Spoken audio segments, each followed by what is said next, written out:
क्योंकि आप फौज का हिस्सा रहे लंबे टाइम तक। क्या आपको लगता है ये सही टाइम है और सही जगह चोट करना भी इस टाइम जरूरी है, न सिर्फ आतंकी हमले का जवाब देना बल्कि पाकिस्तान को सबक सिखाना, टुकड़े टुकड़े कर देना? देखो, हिंदुस्तान के प्रधानमंत्री साफ तौर पे कह रहे हैं कि जिन्होंने ये आतंकवाद की घटना को अंजाम दिया है, हम उनको नहीं छोड़ेंगे, उनके आकाश को नहीं छोड़ेंगे। उनके पीछे जो ताकत थी, जैसे पाकिस्तान आर्मी और ISI, तो दुनिया में कहीं भी छुप जाए उनको नहीं छोड़ेंगे और उनको ऐसी पनिशमेंट देंगे जिसका उनको अंजाम भी नहीं है। वास्तव में हमने फौज को उन्होंने हर प्रकार से फ्री हैंड दे दिया है। अगर आप देखो, पिछले 48 घंटे में उन्होंने अलग अलग मीटिंग की है। प्राइम मिनिस्टर ने डिफेंस अपने आर्मी चीफ से, फिर नेवल चीफ से, फिर एयर चीफ से। इससे पाकिस्तान जो है काफी बुखलाया हुआ है। उसको समझ नहीं आ रहा, कंप्लीटली ऑफ बैलेंस है कि हिंदुस्तान क्या करने जा रहा है, किस तरीके से करने जा रहा है, कितनी बड़ी तादाद में हमला करेगा और कब करेगा। लेकिन वास्तव में हिंदुस्तान ने मन बना लिया कि पाकिस्तान को ऐसा ही सबक सिखाएगा कि वो दोबारा इस माफी की घटना के लिए सोच भी नहीं सकेगा, कांपेगा अगर वो दोबारा इस माफी की घटना को अंजाम देने की।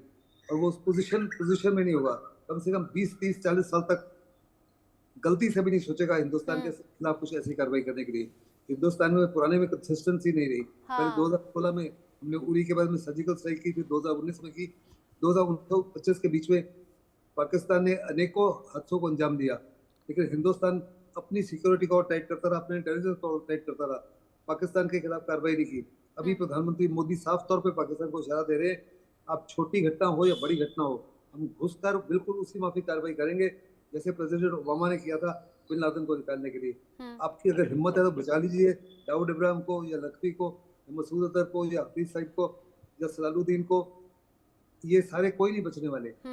और उनको साफ तौर पे मालूम है, इस समय पाकिस्तान के जो जनरल साहब हैं, चीफ ऑफ आर्मी स्टाफ, उन्होंने अपने परिवार को भेज दिया है। 3 कोर कमांडर्स अपने परिवारों को दूसरे देशों में भेज दिया है। पाकिस्तान के बड़े बड़े नेता से बिलावल भुट्टो ने भी अपने परिवार को बाहर भेज दिया, कनाडा में। क्योंकि वो जानते हैं भारत कर चुका है और आगे भी वो दम रखता है। सर्जिकल स्ट्राइक पाकिस्तान के लोग याद रख रहे हैं, खासतौर पर पाकिस्तान की फौज याद रख रही है। एयर स्ट्राइक अब पाकिस्तानी फौज को याद आ रहा है और इसीलिए अपने परिवार को सेफ जगह पहुंचा रहे हैं। इसीलिए वक्त वक्त पर अंडरग्राउंड भी हो जा रहे हैं। लेकिन आसिफ अली जी कह रहे हैं नहीं नहीं, दिखाई दिए थे भाई, वो आंखों का भ्रम है और फिर वो गायब हो गए। अच्छा आसिफ अली जी, आप कह रहे थे वो 1971 वाला पाकिस्तान नहीं है। क्या आपको लग रहा है कि भारत वहीं का वहीं है? भारत एडवांस नहीं हुआ, भारत ने जवाब देना सीखा नहीं और भारत पाकिस्तान का तो कोई मुकाबला ही नहीं ना आसिफ अली जी। अगर आप ताकत के लिहाज से देख लें, सेना के लिहाज से देख लें, पाकिस्तान को पिद्दीना को कहूं तो क्या कहूं। और आप कह रहे हैं कि पाकिस्तान पहले वाला नहीं है, पहले से ज्यादा आतंक बो दिया क्या? पहली बात तो ये रचना जी, अहमद मस्ती खान ने अभी थोड़ी देर पहले बहुत गलत जुबान इस्तेमाल की है। आप जिस बंदे को भी अपने प्रोग्राम में बुलाते हैं पहले उसकी जुबान दुरुस्त करवाइए। क्या अगर मैंने ये कहा? क्या कह दिया? खानदान को, सब नस्ल मैंने को क्या मैं भी कहा? गाली दे सकता हूँ। आपने मैंने क्या कहा भाई? एक मिनट, मैं पूछ रही हूँ अहमद जी, क्या आप कहा? मनहूस होंगे, आपका खानदान, आपकी नस्लें मनहूस होंगी। दोबारा आपने पाकिस्तान को गाली अच्छा, दी उन्होंने तो याद पाकिस्तान को जो मनहूस कहा था उस पर आसिफ अली जी रिएक्ट कर रहे हैं। ठीक है, मनहूस। हाँ। अच्छा, मनहूस ने बहुत लकी है। बलूचिस्तान के लोग तो ऐसा समझेंगे ना आसिफ अली जी, जहां पाकिस्तानी फौज जाकर बहन बेटियों की इज्जत आबरू लूट ले, उनके दुपट्टे खींच ले, उनके कपड़े फाड़ ले, जहां उनके करीबियों को, उनके अपनों को उठा ले, गायब कर दे, उनकी हत्या कर दे, तो बलूचिस्तान को तो पाकिस्तान मनहूस लगेगा ही। आसिफ अली जी, एक फौज का काम होता है ना देश की सिक्योरिटी का काम करना, लेकिन यहाँ तो खुद ही वो बहन बेटियों की आबरू लूट रहे हैं, तो क्या कहें फिर बलूचिस्तान के लोग? रचना जी, ये अहमद मस्ती खान जैसे जो मनहूस लोग हैं, जो BLA वाले, आप तो पर्सनल हो गए, आप तो पर्सनल हो गए आसिफ अली जी, आप तो पर्सनल हो गए। आर्मी का काम है सिक्योरिटी देना। उन्होंने पाकिस्तान को कहा, आपने उन्हें ही कह दिया। अच्छा भैया, आप बहुत लकी हैं, समझ रहे हैं, आप बहुत लकी हैं। चीन से दोस्ती करने बहुत लकी हैं आप। अच्छा, और मनहूस का मतलब यही है, लकी या अनलकी? मतलब अनलकी अगर पाकिस्तान को कह दिया, आपको इतना खराब लग रहा है? आपने अहमद जी को ही कह दिया। अहमद जी आपकी बात सुनकर मुस्कुरा रहे हैं, हंस रहे हैं। अच्छा, बात को जवाब तो दे दें आप। 1971 वाला पाकिस्तान नहीं है। पाकिस्तान आज कैसा हो गया है? पाकिस्तान आज कैसा हो गया है? देना है। और जब BLA के दहशतगर्द बेगुनाहों को मारेंगे, जब बेगुनाह लोगों पर हमले करेंगे, तो आर्मी का काम, जो स्टेट की जो सिक्योरिटी फोर्सेस जो महिलाएं, बहन बेटियां बलूच संगठन का हिस्सा बनकर सड़कों पर आ रही हैं, नारेबाजी कर रही हैं, मुखालफत कर रही हैं, अपनी बात कह रही हैं, अपने अधिकारों के लिए लड़ रही हैं, उनकी आबरू लूट लेगी पाकिस्तानी फौज, ये ठीक है? रचना जी, कितने लोग हैं जो सड़कों पे आ रहे हैं? वहाँ बलूचिस्तान की आपने नहीं 150 देखी तस्वीरें? पॉपुलेशन है। आपने नहीं उसमें से देखी जो तस्वीरें कितने बहुत लोग आ रहे हैं?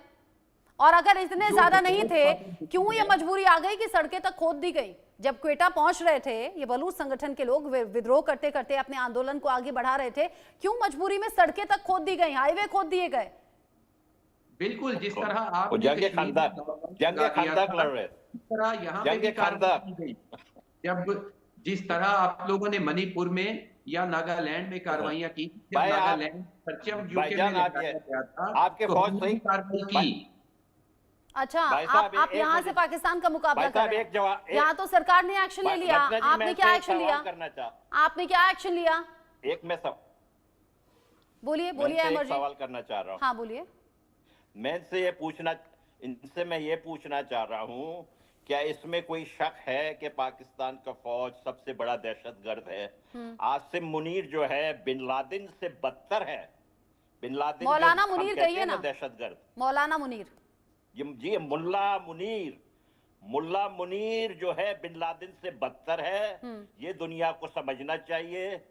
हिंदुस्तान के अवाम के साथ हम खड़े हैं। हिंदुस्तान के अवाम मासूम है। मैं जब आपकी हिमांशी का चेहरा देखता हूं, मुझे ऐसा लगता है मेरी अपनी जाती बेटी हो। ये क्रिमिनल लोग हैं, इनके दिमाग में जिहाद बैठा हुआ है। इनके जिहाद का इलाज सिर्फ और सिर्फ जूतियां हैं। जिहाद तो ऐसा बैठा इनके हुआ दिमाग है, से धर्म नहीं को लेकर निकलेगा। नफरत तो ऐसी है। आसिम मुनीर ही नहीं है ऐसे, मतलब वो जो ऊपर से जो धारा बहती है ना, वो नीचे तक जाती है। फिर ऐसा ही आवाम सोचती है, ऐसे ही पॉलिटिकल पार्टी के लीडर सोचते हैं। आज इरशाद अहमद खान मेरे साथ में जुड़े हुए थे, ये कह रहे थे कि मैं जा रहा हूं कश्मीर की तरफ, कह रहे हैं एलओसी पर जाकर अल्लाहू अकबर बोलूंगा और आपकी फौज में अगर दम है तो गोली मार देना। मतलब मुझे हंसी आई इस बात पर। क्या हिंदुस्तान में बैठे हुए लोग अल्लाहू अकबर नहीं बोलते? क्या यहाँ मुसलमान नहीं रहते? उन्हें लगा कि पाकिस्तान जैसी सोच है जहां अल्पसंख्यकों को, हिंदुओं को रहने नहीं दिया जाता, उनके धार्मिक जो जगह है वो तोड़ दी जाती हैं, जला दी जाती हैं, हिंदुओं पर अत्याचार ऐसा कि अब तो घटते घटते जनसंख्या ना के बराबर रह गई है हिंदुओं की। लेकिन उन्हें लगा कि अल्लाहू अकबर इतनी बड़ी ताकत या फिर इतना ज्यादा नफरती वो बोल है जिससे हमारी जो फौज है वो गोली मार देगी। मतलब क्या यही सोच, मतलब थोड़ा भी आगे नहीं बढ़े क्या आसिफ अली जी, पाकिस्तान के लोग या हुकूमत में बैठे हुए लोग?